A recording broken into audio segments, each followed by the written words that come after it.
안녕하세요. 성사와 양군이 아시아 챔피언스 리그 프리뷰를 전하기 위해 돌아왔습니다. 피드백이나 질문 있으시면 댓글에 거침없이 남겨주세요. 안녕하세요, 양군입니다. 다시 재개된 아시아 챔피언스 리그 F조에서 압도적인 경기력을 선보이며 조 선두로 올라선 울산현대의 지난 경기 리뷰와 다음 조별 3차전 프리뷰로 돌아왔습니다. 사흘 만에 펼쳐지는 일정인 만큼 스쿼드와 전술적인 부분은 같이 다뤄도 된다고 생각했습니다. 울산은 국가대표 골키퍼 조현우 선수가 코로나로 인해 대회에 참가하지 못했고요. 또 다른 국가대표 김태환, 원두재, 정승현 선수는 대회 장소인 카타르에 합류하고 호텔에서 격리되어 다음 경기도 출전하지 못할 것으로 보입니다. 울산의 아챔 조별 3차전은 호주의 퍼스 글로리와 처음 만나게 되는데요. 상하이 선화와의 경기 리뷰와 펄스 글로리와의 프리뷰를 동시에 담았습니다. 그럼 시작하겠습니다. 슛! 안녕하세요, 성사입니다. F조 순위부터 보시겠습니다. 울산현대는 처음으로 만나는 상하이 선화를 상대로 압도적인 경기력을 보여주며 3대1 승리로 FC 도쿄를 끌어내리고 그룹 선두로 올랐습니다. 아시아 챔피언스 리그에서는 두 팀 이상의 팀이 승점 동률을 이룰 시 동률팀 간의 승부 결과 골득실 그리고 다득점 순대로 보지만 울산이 도쿄와 1대1 무승부를 거둬 모든 수치가 같기 때문에 그 다음 항목인 그룹 전체 골득실에서 앞서 조 1위로 올랐습니다. 상하이는 지난 수요일 퍼스글로리 상대로 2대1 승리를 거둬 3위, 퍼스글로리는 조 최하위입니다. 그럼 이제 울산현대의 지난 경기 리뷰로 넘어가겠습니다. 울산은 경기 초반 이청용 선수를 중심으로 경기를 풀어나갔습니다. 이청용 선수가 깊숙이 내려와 빌드업의 시발점이 되면서 때론 센터백 사이에 위치해 팀의 중심을 잡아줬습니다. 이에 반해 상하이는 경기 초반부터 매우 거칠게 울산을 괴롭혔습니다. 울산은 19분 선제골로 기분 좋게 시작했습니다. 볼트위치 선수의 전진 패스를 김인선 선수가 깔끔한 퍼스터치로 돌아서고 윤빛가람 선수에게 정확하게 연결했습니다. 윤빛가람 선수의 첫 번째 슈팅은 막혔지만 주니어 선수가 경합한 리바운드 공이 흘러나오자 침착하게 밀어넣어 선제골을 뽑아냈습니다. 전반 20분 시점에 울산은 5대0이라는 슈팅 숫자로 압도적인 실력을 보여주며 반코트 게임을 펼쳤습니다. 상하이가 나쁘고 거친 파울로 이청용 선수를 괴롭히자 주장 신진호 선수가 나서 빌드업을 도왔습니다. 신진호 선수의 패스를 받기 위해 공격진이 번갈아가면서 체크인 움직임을 끊임없이 가져갔고요. 특히 오랜만에 출전한 이상원 선수가 눈에 띄었습니다. 완벽한 3자 패스의 주인공이 된 이상원 선수의 패스를 이어받은 윤빛가람 선수가 정확한 원터치 인사이드 슈팅으로 골문을 갈랐습니다. 압도적인 실력 차에 당황하고 흥분한 상하이는 더욱 거친 고의적인 파울을 범하기 시작했는데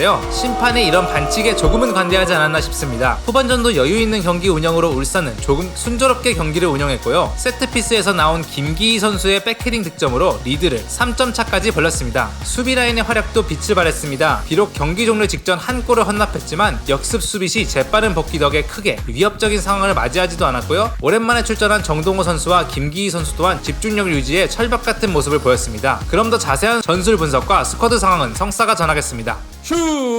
조수혁 골키퍼가 지난 2월 FC 도쿄전 이후 9개월 만에 선발로 나섰는데요. 이로써 아시아 챔피언스 리그 2경기 연속 선발로 나서게 됐습니다. 다른 국가대표의 빈자리는 정동호 선수와 이상원 선수가 출전했습니다. 이상원 선수는 2달 만에, 정동호 선수는 지난 5월 리그 3라운드 이후 6개월 만에 경기에 나섰습니다. 왼쪽 윙백에도 데이비슨 선수가 5개월 만에 출전하면서 양쪽 윙백이 모두 오랜만에 출전한 만큼 경기력 감각 문제가 있을 것 같았지만 이런 의견을 무색하게도 정동호 선수는 측면 1대1 돌파를 철벽같이 막아냈고요. 김기희 선수와 함께 집중력 있는 모습으로 낮고 높은 크로스 모두 박스 안에 허용하지 않았습니다. 울산은 이청용 선수가 경기 초반에는 빌드업의 중심이 되었습니다. 우측 윙어가 깊숙이 내려와 빌드업을 전개하니 상하이의 왼쪽 풀백을 하프라인까지 끌어당겨 공간을 창출하는 효과까지 있었습니다. 우측과 중앙을 오가며 왼쪽까진 이동하진 않았습니다. 이청용 선수의 탈압박과 키핑 능력은 어나더 클래스를 보여줬습니다. 말 그대로 미친 경기력을 선보였죠. 상하이는 이를 저지하기 위해 거친 파울로 답할 수밖에 없었습니다. 이청용 선수의 우측 빈 공간은 정동호 선수의 오버래핑과 신진호 선수도 마치 메잘라처럼 하프 스페이스 공략에 부지런했습니다. 이른 선제골 덕에 울산이 편하게 경기를 풀어나갔지만 개인적으로 훨씬 더 쉽게 풀어나갈 수 있었다고 생각합니다. 전반전에만 상하이 4번의 장셴융은 고의적인 거친 파울만 4번 정도 나왔는데요. 솔직히 퇴장을 당했어야 됐다고 생각합니다. 이청용 선수가 거친 압박을 당하니 주장 신진호 선수가 빌드업을 도왔는데요. 신진호 선수 위주의 빌드업이 이루어질 때는 울산의 대형이 2-3-5 형태로 최전방 5명의 공격자원 주니오, 이상원,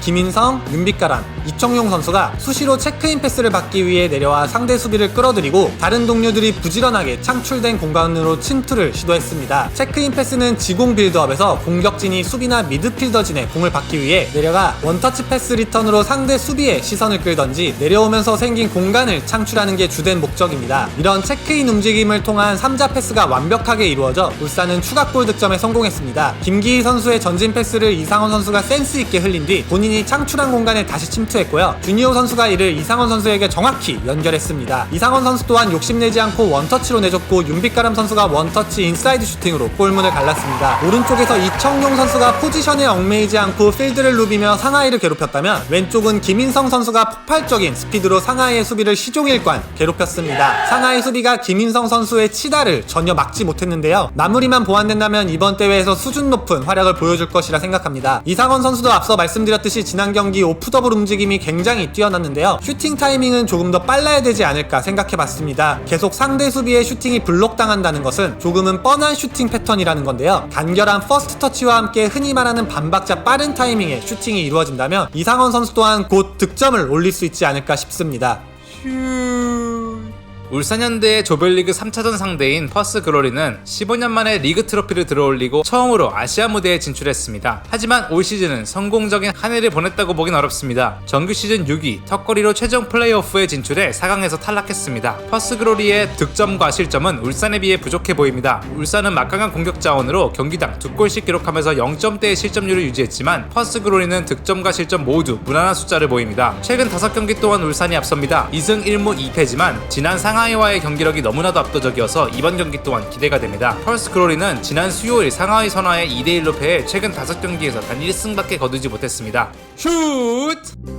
F조는 FC 도쿄와 상하이 선화가 화요일 저녁 7시에 먼저 경기를 펼치고요. 울산현대가 퍼스그로리를 밤 10시에 상대합니다. 이렇게 울산현대의 지난 경기 분석과 퍼스그로리와의 다음 경기 내용을 같이 알아봤습니다. 사흘 만에 펼쳐지는 일정인 만큼 지난 상하이와의 경기에서 보여줬던 울산의 경기 내용과 전술 분석이 다음 경기 프리뷰에도 적용될 것 같다는 생각으로 전술적 리뷰도 많이 담아봤습니다. 사실 이번 아시아 챔피언스 리그에 참가하는 K리그 팀 중 울산이 가장 1군에 가까운 스쿼드로 대회에 참가해 K리그 팬들의 많은 기대와 관심을 끌고 있습니다. 저희는 언제나 K리그 팀이 모두 16강, 8강을 넘어서 아시아 최고의 클럽과 리그가 되기를 바라는 마음으로 울산현대가 퍼스그로리와의 2연전에서도 압도적인 경기력으로 승점 6점을 챙겨 16강 티켓을 가장 먼저 거머쥐길 바랍니다. 그럼 저희는 준비되는 대로 전북현대의 프리뷰로 찾아뵙겠습니다. 안녕히 계세요. 안녕.